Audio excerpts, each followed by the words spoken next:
Welcome to my channel. ಉತ್ತರ Karnataka recipe ನೋಡಕತ್ತಂತ ಎಲ್ಲ ನನ್ನ ಅಕ್ಕ ತಂಗಿಯರಿಗೂ ನಿಮ್ಮ ಮನೆ ಮಗಳಾದ ಲಕ್ಷ್ಮಿ ಆರ್ ಮಾಡುವ ನಮಸ್ಕಾರಗಳು ಫ್ರೆಂಡ್ಸ್. ಇವತ್ತಿನ ರೆಸಿಪಿ ಏನು ತೊಗೊಂಬಂದಿನಂದ್ರೆ ಸಿಂಪಲ್ ಆಗಿ ಟೇಸ್ಟಿಯಾಗಿ ಬೆಳಗಿನ ಟೈಮ್ ಟಿಫನ್ಗಿನ ಆಗಬಾರ್ದು, ಸಂಜೆ ಊಟಕ್ಕಾದ್ರೂ ಆಗಬಾರ್ದು, ಬೆಳಗ್ಗೆ ಮಧ್ಯಾಹ್ನ ಮಾಡೋಕ ನಾನು ಏನು ಹೇಳ್ಕೊಡ್ತೀನಿ ಅಂದ್ರೆ ಸಿಂಪಲ್ ಆಗಿರುವಂಥ ಪಾಲಕ್ ರೈಸ್. ಬನ್ನಿ ನೋಡೋಣ.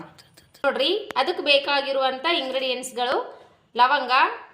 ನೋಡ್ರಿ ಅದಕ್ಕೆ ಬೇಕಾಗಿರುವಂಥ ಇಂಗ್ರೀಡಿಯೆಂಟ್ಸ್ ಲವಂಗ, ಸೋಪು, ಏಲಕ್ಕಿ, ಇದು ಚಕ್ಕೆ, ಪಲಾವದೆಲೆ, ಮೆಣಸಿಕಾಯಿ, ಈರುಳ್ಳಿ, ಆಮೇಲೆ ಕೊತ್ತಂಬರಿ, ಕರಿಬೇವು, ಪಾಲಕ್. ಮೇನ್ ಬೇಕಾಗಿರೋದು ಪಾಲಕ್. ಈ ಪಾಲಕ್ ಕ್ಲೀನಾಗಿ ತೊಳೆದು ಸೋಸ್ಬಿಟ್ಟು ಇಟ್ಕೊಂಡಿನಿ. ಈಗ ಇದನ್ನ ಒಂದು ಸ್ವಲ್ಪ ಕುದಿಸ್ಕೊಂಡು ತೊಗೊಂಡು ಬರೋಣ, ಬೈಸ್ಕೊಂಡು ಬರೋಣ. ಬಿಸಿ ನೀರಿನಲ್ಲಿ ಕುದಿಲಿಕ್ಕೆ ಇಟ್ಕೊಂಡಿದ್ದೀನಿ. ಒಂದು ಸೆಕೆಂಡಲ್ಲಿ ಬೈಸ್ಬಿಟ್ಟು ತಗೋಣ. ನೋಡ್ರಿ ಇದು ಪಾಲಕ ನೀರಿಂದ ತಕ್ಕೊಂಡು ಸ್ವಲ್ಪ ಆರ್ಲಿಕ್ಕೆ ಬಿಡೋಣ, ತಣ್ಣಗಾಗಕ್ಕೆ ಬಿಡೋಣ.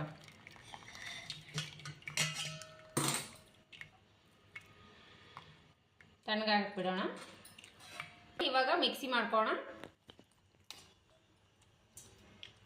ಈಗ ನೋಡ್ರಿ ಅನ್ನ ಮೊದಲೇ ಮಾಡಿ ಆರಿಟ್ಕೊಂಡಿನಿ. ಈ ರೀತಿ ಬಿಡಿ ಬಿಡಿಯಾಗಿರ್ಬೇಕು. ಸೋನಾ ಮಸೂರಿ ರೈಸ್ ಬರೀ ಈ ರೀತಿ ಬಿಡಿ ಬಿಡಿ ಇರಬೇಕು. ಬರ್ರಿ ಒಗ್ಗರಣೆ ಮಾಡ್ಕೋಣ. ಜೀರಿಗೆ ಹಾಕೋಣ,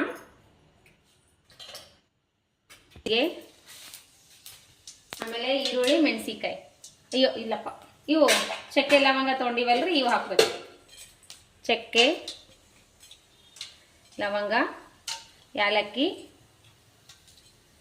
ಏಲಕ್ಕಿ ಕಾಳು ಎಲ್ಲ ಹಾಕೋಬೇಕ್ರಿ. ಪಲಾವ್ ಎಲೆ ಹಾಕೋಬೇಕು, ಹಾಗೆ ಈರುಳ್ಳಿ ಹಾಕಬೇಕು.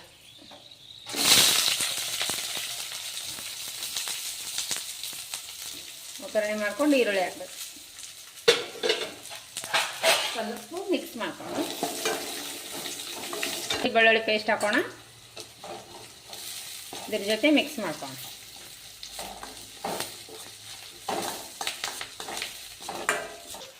ಅದು ಗೋಲ್ಡನ್ ಕಲರ್ ಬರುವವರೆಗೂ ಫ್ರೈ ಆಯ್ತಲ್ಲ. ಈಗ ರುಬ್ಬಿಟ್ಟಿರುವಂಥ ಪಾಲಕ್ ಪೇಸ್ಟ್ ಸ್ವಲ್ಪ ನೋಡ್ರಿ. ಇವಾಗ ಸ್ವಲ್ಪ ರುಚಿಗೆ ತಕ್ಕಷ್ಟು ಉಪ್ಪು ಹಾಕೋಣ. ರುಚಿಗೆ ತಕ್ಕಷ್ಟು ಉಪ್ಪು ಹಾಕುವಾಗಿರ್ತೀವಿ, ನೋಡ್ಬಿಟ್ಟು ಹಾಕೋರಿ. ಜಾಸ್ತಿ ಆದರೆ ಏನು ಮಾಡೋಕ್ಕಾಗಲ್ಲ, ಕಮ್ಮಿ ಆದ್ರೆ ಮೇಲ್ಗಡೆ ಹಾಕೋಲಿಕ್ಕೆ ಬರುತ್ತೆ. ಇಷ್ಟ ಆದಕ್ಕೆ ಸಾಕು. ಇದು ರುಬ್ಬಿರುವಂಥ ಸ್ವಲ್ಪ ಇದ್ರೊಳಗೆ ಹಾಕಿ ನೀರು ಹಾಕೋಣ. ಕುದಿಲಿ, ಚೆನ್ನಾಗಿ ಕುದಿಲಿ. ಎಣ್ಣೆ ಬರುವವರೆಗೂ ಕುದ್ರೆ ನಾವು ಅನ್ನ ಮಿಕ್ಸ್ ಮಾಡ್ಕೊಳಕ್ಕೆ ಬರುತ್ತೆ. ಯಾವ ರೀತಿ ಕುದಿಲಿಕ್ಕತ್ತದಲ್ಲ, ಎಣ್ಣೆ ಎಲ್ಲ ತೇಲ್ಗತ್ತದ ಮೇಲ್ಗಡೆ. ಇವಾಗ ನಾವು ಅನ್ನ ಮಿಕ್ಸ್ ಮಾಡ್ಕೋಣ. ಉದುರಾಗಿ ಅನ್ನ ಮಾಡ್ಕೋರಿ, ಮಿಕ್ಸ್ ಮಾಡ್ಕೋರಿ.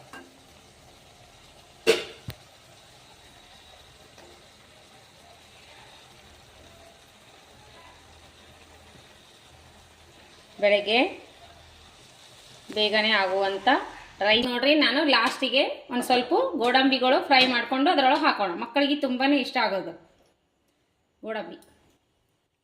ಎಣ್ಣೆ ಕಾಯ್ತು, ತುಪ್ಪ ಕಾಯಿಲಿ ಮಿಕ್ಸ್ ಮಾಡ್ಕೊಳ್ಳೋಣ.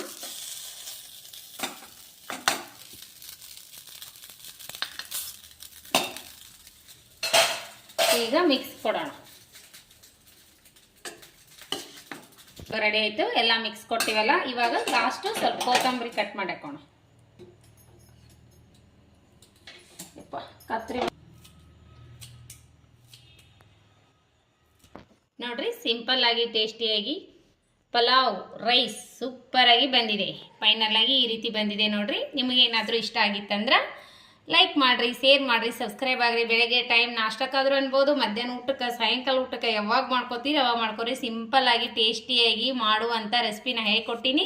ಸೂಪರ್ ಆಗಿದೆ. ಇದ್ರ ಜೊತೆ ನೀವು ರೈತ ಆದರೂ ಮಾಡ್ಕೊಂಡು ತಿನ್ಬೋದು, ಇಲ್ಲ ಅಂದರೆ ಹಾಗೆ ಮೊಸರು ಜೊತೆ ತಿನ್ಬೋದು, ಇಲ್ಲ ನಾನು ಸ್ವಲ್ಪ ಲಿಂಬೆ ರಸ ಹಾಕೊಂಡು ತಿನ್ಬೋದು. ಸೂಪರ್ ಆಗುತ್ತೆ ನೋಡ್ರಿ. ನಾನು ಈ ರೀತಿ ಸಿಂಪಲ್ ಆಗಿ ಮಾಡೀನಿ. ಬೆಳಗ್ಗೆ ಅನ್ನ ಮಾಡಿ ಇಟ್ಕೊಂಡಿದ್ರಿ ಮಿಕ್ಕಿತ್ತಂದ್ರೂ, ಬೆಳಗ್ಗೆ ಟೈಮ್ ಅನ್ನ ಇತ್ತಂದ್ರೆ ಸಾಯಂಕಾಲ ಈ ರೀತಿ ಮಾಡಿಕೊಟ್ರೆ ಮಕ್ಕಳು ತುಂಬಾ ಇಷ್ಟಪಡ್ತಾವೆ. ಬಿಸಿ ಅನ್ನನೂ ಸ್ವಲ್ಪ ಮಾಡಿ ತಣ್ಣಗೆ ಮಾಡಿ ಮಾಡ್ಕೊಡ್ಬೋದು ನೋಡ್ರಿ. ಸಿಂಪಲ್ ಇದೆ, ಅಗದಿ ಸಿಂಪಲ್. ರೈಸಿಗೆ ಏನು ಜಾಸ್ತಿ ಬೇಕಾಗಿಲ್ಲ. ಗೋಡಂಬಿ ಬೇಕಾದ್ರೆ ಹಾಕ್ಬೋದು, ಇಲ್ಲಾಂದ್ರೆ ಸ್ಕಿಪ್ ಮಾಡಿದ್ರು ನಡಿತೈತಿ. ಮಕ್ಕಳಿಗೆ ಇಷ್ಟ ಆದರೆ ಹಾಕ್ಬೋದು ನೋಡ್ರಿ. ನಾ ಮಾಡುವಂಥ ಸಿಂಪಲ್ಲಾಗಿ ಟೇಸ್ಟಿಯಾಗಿ ಮಾಡುವಂಥ ರೆಸಿಪಿ ನಿಮಗೆ ಏನಾದರೂ ಇಷ್ಟ ಆಗಿತ್ತಂದ್ರೆ ಒಳ್ಳೆಯದೊಂದು ಕಮೆಂಟ್ ಹಾಕ್ರಿ, ಲೈಕ್ ಮಾಡಿರಿ, ಶೇರ್ ಮಾಡಿರಿ, ಫ್ರೆಂಡ್ಸ್ ಫ್ಯಾಮ್ಲಿಗೆಲ್ಲ ಶೇರ್ ಮಾಡಿರಿ. ಇನ್ನೂ ಯಾರೆಲ್ಲ ಸಬ್ಸ್ಕ್ರೈಬ್ ಆಗಿಲ್ಲ ಅವರು ತಕ್ಷಣವೇ ಹೋಗಿ ಆಲನ್ನು ಬೆಲ್ ಬಟನ್ ಪ್ರೆಸ್ ಮಾಡಿರಿ. ನಾ ಹಾಕುವಂಥ ರೆಸಿಪಿಗಳು ಮೋಟಿವೇಶನ್ ಬರ್ತದೆ, ನೀವು ತಕ್ಷಣವೇ ನೋಡ್ಬೋದು. ರೆಸಿಪಿ ಮಾತ್ರ ಸೂಪರ್ ಆಗಿದೆ. ಮಗ ಟೇಸ್ಟ್ ಮಾಡಿ, ಮಗನಿಗೆ ಟೇಸ್ಟ್ ಮಾಡೋಕ್ಕೆ ಹೇಳ್ತೀನಿ ರೀ. ಸೂಪರ್ ಅಂತ ನೋಡ್ರಿ. ಮಗನಿಗೆ ತುಂಬಾ ಇಷ್ಟ ಆಗ್ಯದ. ನೀವು ಈ ರೀತಿ ಮಾಡ್ಕೊಂಡು ತಿನ್ನಿರಿ. ನಿಮ್ಗೆ ಏನರ ಇಷ್ಟ ಆಗಿತ್ತಂದ್ರೆ ಲೈಕ್ ಮಾಡಿರಿ, ಶೇರ್ ಮಾಡಿರಿ, ಸಬ್ಸ್ಕ್ರೈಬ್ ಆಗ್ರಿ. ಮತ್ತು ಮುಂದಿನ ರೆಸಿಪಿ ಒಳಗೆ ಸಿಗೋಣ ಫ್ರೆಂಡ್ಸ್. ರೆಸಿಪಿ ತುಂಬಾ ಇಷ್ಟ ಆಗಿದೆ ನೋಡ್ರಿ ಮಗನಿಗೆ. ನಿಮಗೂ ಇಷ್ಟ ಆಗುತ್ತಂತ ನಾನು ಅನ್ಕೊಂಡಿನಿ. ಮಕ್ಕಳಿಗೆ ಮಾತ್ರ ತುಂಬಾ ಇಷ್ಟ ಆಗ್ತದ. ಮಕ್ಕಳು ಸ್ಕೂಲಿಗೆ ಹೋಗೋ ಮಕ್ಕಳಿಗೆ ಈ ರೀತಿ ಸಿಂಪಲ್ ಆಗಿ ಟಿಫಿನ್ ಮಾಡಿಕೊಡ್ರಿ, ಇಷ್ಟ ಆಗ್ತದ. ಮತ್ತೆ ಮುಂದಿನ ರೆಸಿಪಿ ಒಳಗೆ ಸಿಗೋಣ ಫ್ರೆಂಡ್ಸ್. ನಮಸ್ಕಾರ, ಬಾಯ್. ಯಾರೆಲ್ಲ ತಪ್ಪದೆ ನನ್ನ ರೆಸಿಪಿ ಬಿಡುವಿನ ಟೈಮ್ ತಂದು ನೋಡ್ಲಕತ್ತೀರಿ ಅವರಿಗೆಲ್ಲ ತುಂಬ ಹೃದಯದ ಧನ್ಯವಾದಗಳು ಫ್ರೆಂಡ್ಸ್. ಬಾಯ್.